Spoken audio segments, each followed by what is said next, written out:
J'ai accepté avec beaucoup de plaisir de parrainer la promotion 2012-2013 des docteurs de l'Université de Paris-Sud. Avec plaisir et un peu d'inquiétude en même temps. Cette cérémonie de remise des diplômes est un moment important, clôturant les années qui vous ont fait découvrir, je pense, le plaisir de faire de la recherche et découvrir que la science mérite d'être aimée. Pour moi, et d'ailleurs, Monsieur le Président a anticipé un petit peu, c'est une occasion de témoigner de l'histoire de la création du Centre d'Orsay. Ce premier acte fondateur de l'actuelle université Paris-Sud, et qui doit beaucoup, comme cela a été dit, aux initiatives des Joliot-Curie, principalement de ma mère. À la Libération, grand enthousiasme, mais les laboratoires de la Faculté des sciences de Paris manquent terriblement de place. Les reines Joliot-Curie réclament depuis longtemps l'extension de l'Institut du radium en banlieue sud pour permettre l'installation d'accélérateurs. La destruction des entrepôts de la Halle aux Vins, bombardés à la Libération, offre alors la possibilité de construire à Paris. Mais les moyens manquent et les discussions s'éternisent et les entrepôts sont reconstruits. Ce qui fait que dans les débuts des années 50, les étudiants s'écrasent dans les amphithéâtres au risque d'accidents graves. Et on n'a toujours pas de solution pour les laboratoires qui ont besoin de place. Ça bouge en février 1953, enfin, avec le vote d'une loi d'investissement pour l'enseignement supérieur et la recherche scientifique. Ma mère relance la recherche d'un site possible, car le terrain de Saclay, qu'elle avait suggéré en 1942 au recteur d'acheter pour l'université, avait trouvé une autre utilisation. L'Institut du radium et le laboratoire du Collège de France déposent un projet pour un institut de physique nucléaire avec un synchrocyclotron, et parallèlement, le laboratoire de l'École normale supérieure, laboratoire de physique, dirigé par Yves Rocard, dépose un projet d'accélérateur d'électrons pour la physique des hautes énergies. C'est alors qu'une réserve de crédit est bloquée pour la création du CERN et tout est remis en question. En effet, les travaux parlementaires, quand ils commencent, eh bien, se déroulent avec l'idée que l'ensemble des recherches de physique nucléaire et de hautes énergies peuvent se faire sur le seul site européen du CERN. Tout va se jouer au printemps 1954. Les Joliot-Curie, entendus en commission au Parlement, exposent la nécessité d'un effort national, y compris pour tirer le meilleur parti des accélérateurs prévus au CERN. Ma mère n'avait pas beaucoup l'habitude d'écrire dans les journaux, mais quand même, elle publie un article dans lequel elle dit « Le CERN ne doit pas devenir l'alibi qui permettra encore une fois au pouvoir public de se refuser à l'effort nécessaire. » Bataille finalement gagnée. Le site est trouvé à Orsay-Bure, sur la rive gauche de l'Yvette, et je me souviens de la description qu'en fit ma mère, une jungle, de vastes espaces retombés à l'état sauvage, là où nous sommes. Il est le fait que le terrain appartenait à Bruyot-Varilla, qui était frappé d'indignité nationale pour fait de collaboration. Le terrain était sous séquestre depuis des années. Les accélérateurs furent finalement construits sur la rive droite et non pas sur la rive gauche, sans attendre la fameuse déclaration d'utilité publique de mars 1955 sur les terrains initialement prévus.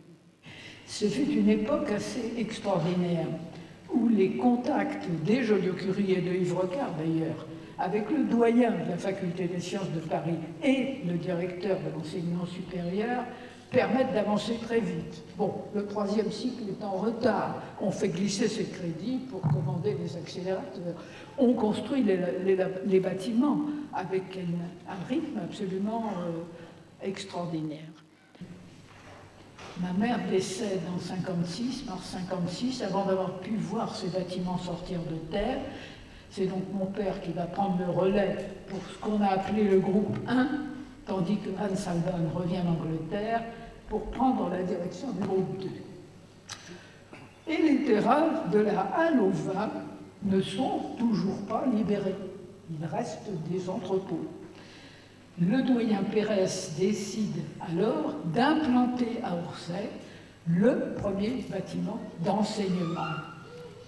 L'avenir du centre est dès lors tracé.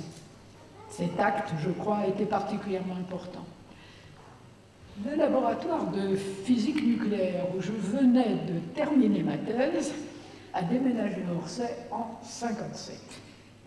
J'ai donc été témoin et parfois actrice de la suite de l'histoire, que je ne raconterai pas, et bientôt de celle de Paris-Sud. Je dirais juste un mot, mais je crois que vous ne s'en serez pas étonnés.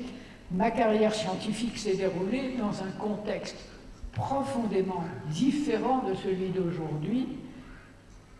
On est frappé par l'ampleur des transformations dans la manière de faire la recherche, dans les ambitions fixées pour l'enseignement supérieur et, il faut probablement le dire aussi, dans les rapports de la science et de la société.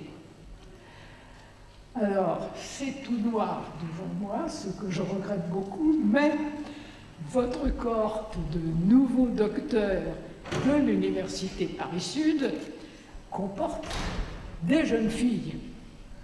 Il n'en a pas toujours été de même. On sait que Marie Curie fut la première femme professeure de l'université, c'était en 1908. On sait moins qu'Irène Joliot-Curie, prix Nobel de chimie en 1935, ne devint professeur titulaire qu'en 1949. Ni l'une ni l'autre ne furent membres de l'Académie des sciences. Ma mère fit de ces 3 candidatures en échec à l'Académie un combat pour le droit des femmes. En 1936, elle avait été la première titulaire du secrétariat d'État à la recherche scientifique, nouvellement créé par le gouvernement de Front populaire. Paradoxe de la France, les femmes, contrairement à d'autres pays, n'ont pas le droit de vote. Mais 3 femmes entrent au gouvernement et l'une d'entre elles est placée à la tête de la recherche, qui est quand même un domaine encore quasiment totalement masculin. L'accès depuis ce temps des femmes à tous les métiers, c'était déjà une évidence et une préoccupation majeure pour ma mère.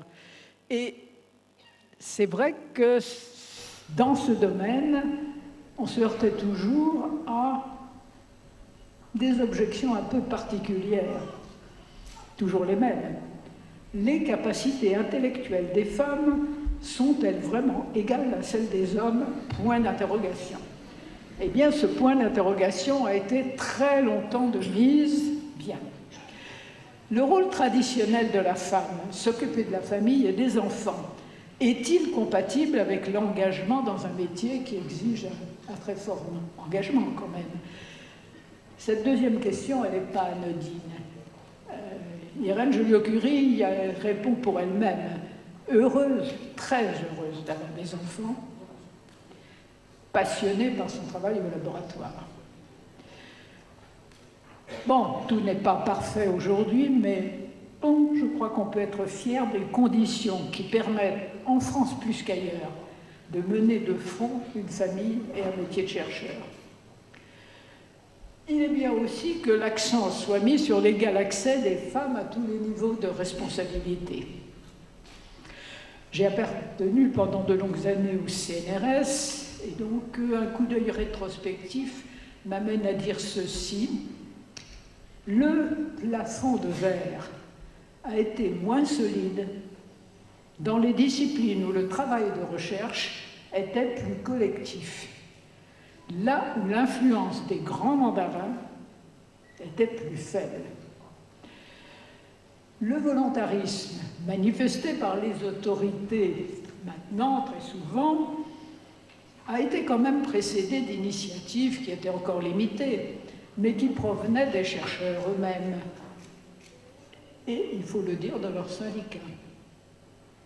Ce volontarisme, celui d'aujourd'hui, je veux dire qu'il atteindra ses limites s'il s'exerce dans une situation globale détériorée pour l'ensemble des scientifiques, en particulier les jeunes.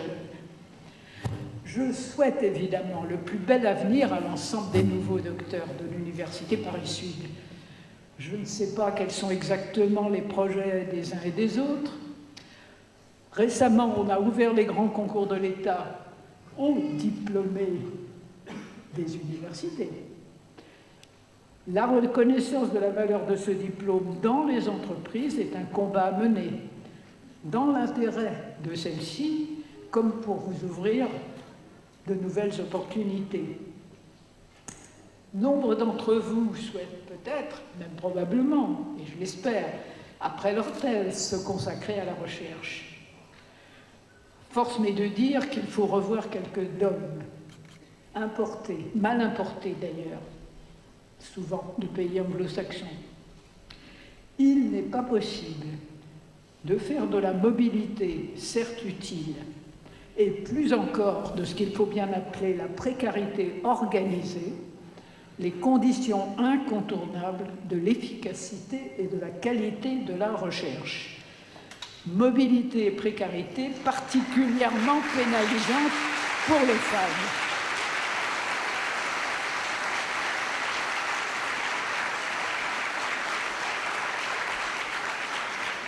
Il n'est pas possible de n'offrir aux jeunes générations que la perspective de la lutte de tous contre tous pour s'imposer. Il n'est pas possible de réduire la science au seul rôle d'outil pour la compétition. Je conclurai avec un court extrait écrit par Irène Joliot-Curie pour s'adresser d'ailleurs à des jeunes. 1938. La recherche scientifique est un domaine d'activité réconfortant du point de vue moral, par le plaisir de la découverte, même si elle est de faible importance, par le plaisir d'avoir surmonté les difficultés rencontrées, par le sentiment que toute connaissance nouvelle est définitivement acquise pour l'humanité.